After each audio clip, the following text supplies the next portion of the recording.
Okay, hi guys. This is Anthony. I'm the creator of Worlds, and here we're going to be looking at a bit of what goes into creating a level in our game, Worlds Great Odyssey. So here I'm making sprites for our third world. It's a snow world. It's called Eleleth, and so these are tileable sprites for our walls, which basically means that they are kind of pixel perfect drawings that can connect. These are our tiled sprite sheets there, and so you can see that we have three here. This is us starting with the floor tiles, just going into a level and starting from scratch. The game is 360 by 360 tile-based game. So these squares are 360 pixels by 360 pixels, and here you can see we have snow and ice and rock and just different types of textures for the terrain. And so we just plotted out like a basic floor design.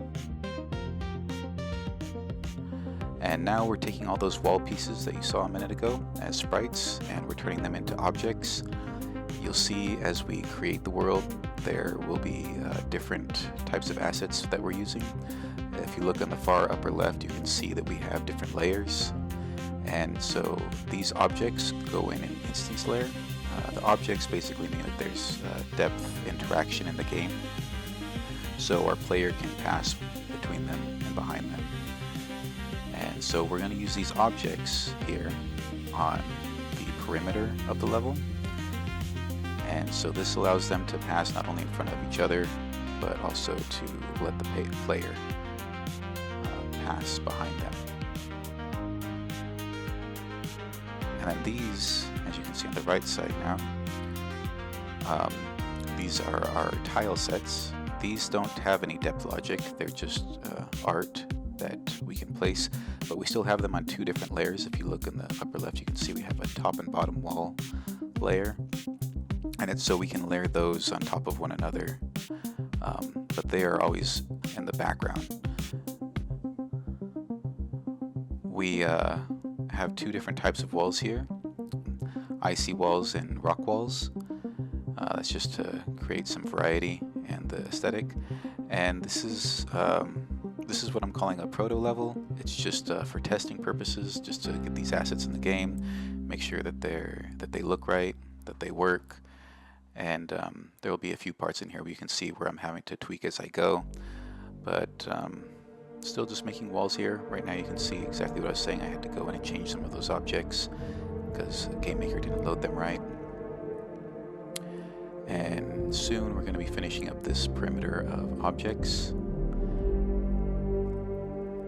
And now you'll see this tedious process of putting these tile sets behind. So we have two layers again, kind of alternating between, and you'll see that's what I'm doing here, is getting some in front, some behind. And these don't need depth logic because they're behind the perimeter, so the player will never interact with them. But they do need depth as far as which layer they're on, so that some mountains are in front of other mountains. So we have two layers that we're working between to get this look, where this illusion where some walls are in front of other walls.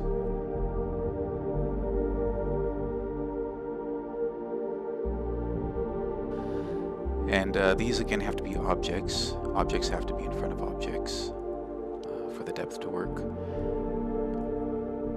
And this looks time consuming and tedious, and it is, but it's nothing compared to the work that it took to draw these assets. Just to create these assets took days, probably about a week, probably a little over a week. And the level building process here took a little more than a day, I think, and it could be done in a day. So now that the walls are done, I'm making my collision system. I'm referencing back to one of my previous levels just to see how I did it.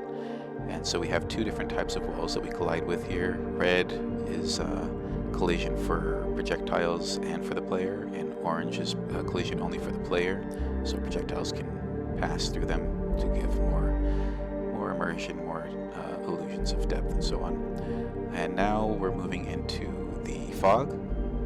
So the fog is just like the walls. It has objects and tiles. Right now I'm focusing only on the objects, getting the tile objects in front of the wall objects. And now that I put all those fog pieces on, I'm cleaning up all these little areas where the ground pieces are kind of leaving holes. So it's kind of plugging in all the gaps.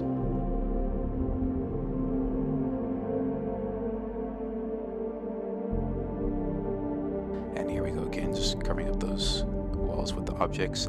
Now it looks like I've gotten most of the objects done for their depth, and now these tiled fog pieces can go over the tiled wall pieces. The reason I do this is because objects take up memory, and these tile sets take up significantly less memory. It's much less taxing on the game.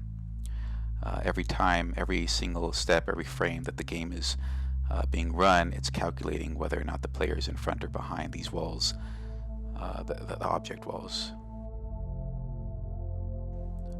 And so now I've cleaned up the perimeter of the fog, and well, now I'm cleaning up all the excess, just erasing all the tiles that kind of were pushed outside the fog, and there you can see the final result of an entire perimeter of our level.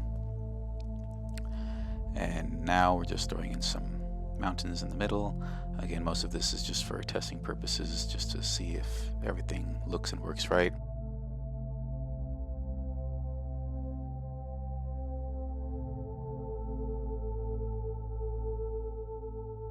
And now I'm putting in another tile set of just different terrain objects. These are my plants and rocks and ice crystals for this snowy biome.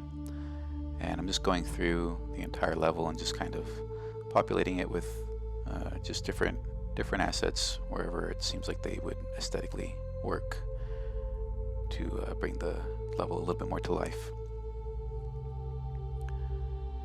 And again, this is alpha game, so a lot of stuff is going to be coming and being added and changed, but this is the general process on how I build the worlds. These are the different floor tiles, and again, they're all tileable, and so I have ways of blending them between one another. So the snow can blend in with the ice, or the rocks, or whatever terrain that we're changing, so it's a little tedious.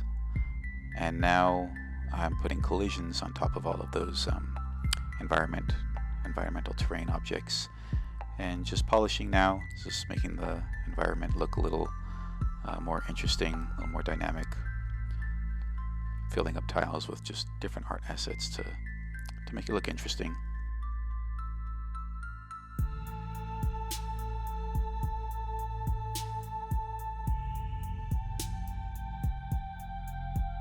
And now I'm adding some NPCs just to test some combat in the game, and we're running the game.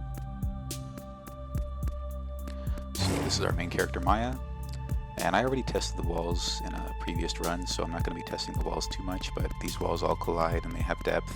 And there you can see we pass behind them. Here you can see I messed up a collision there. There was supposed to be a collision with that crystal, so we couldn't walk in front of it. But it's a really subtle effect, but we can pass behind all the walls and collide with them. And same for the NPCs. This is our Wendigo. It's an enemy of this world, Eleleth.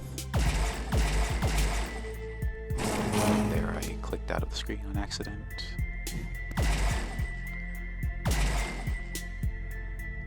And collecting some energy. And yeah, that's basically the idea and process of how I go about creating levels. Please, if you like this, give us a like. Like I said, this game is still in alpha, but a demo should be coming out very soon, and we'll be in beta. And I hope you guys enjoy. Thank you for watching to this point. I'll let you finish this out. Thank you for watching.